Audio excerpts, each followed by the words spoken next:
Trump. Big mugshot is fingerprinted.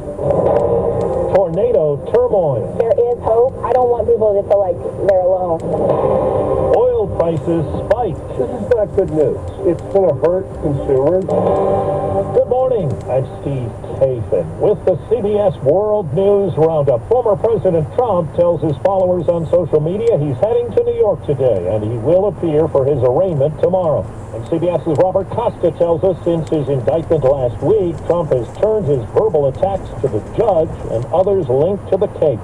Former President Trump and his legal team are preparing to fight what his lawyer Joe Tacopina is calling a political persecution. Of course, I very much anticipate a motion to dismiss coming because there's no law that fits this. The former president is expected to appear in court on Tuesday afternoon, escorted by NYPD officers and Secret Service agents. There, CBS News senior legal analyst Ricky Kleeman says he'll be processed like any other defendant. He will have his picture taken, which becomes a mugshot. He will have his fingerprints taken. The indictment remains sealed, but a source familiar tells CBS News that Trump will likely be charged with falsifying business records in the first degree, a felony stemming from his alleged role in hush money paid to adult film star Stormy Daniels back in 2016.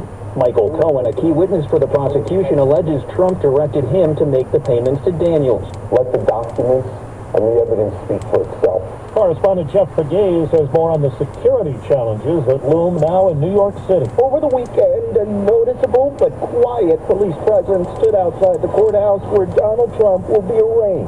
We're pretty comfortable with dealing with large crowds and large demonstrations. Michael Alcazar is a retired detective who spent more than 30 years with the NYPD. They're going to have a detail of uniformed police officers all around the perimeter of the courthouse.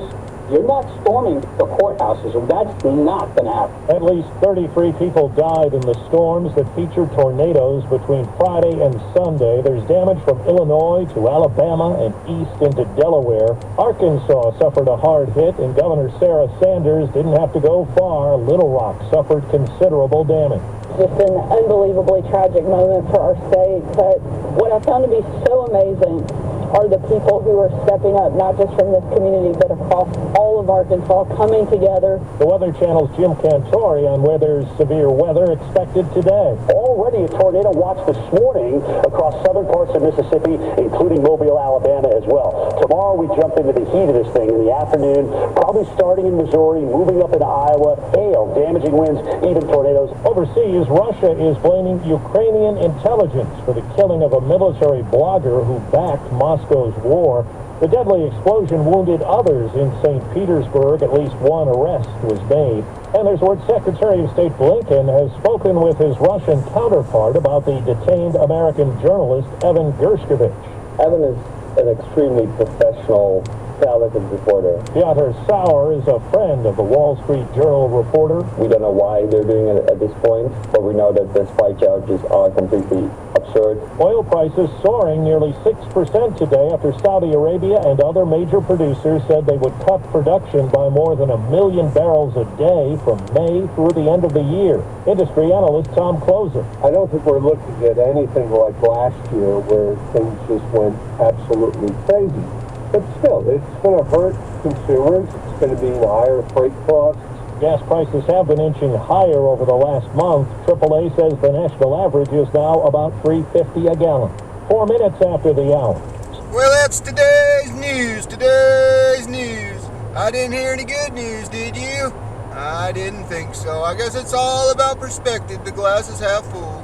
Well, as always, I want to thank you again for coming along with me on these Dash Cam News adventures. You know the drill. Peace, love, and all that hippie jazz. Bye-bye, everybody.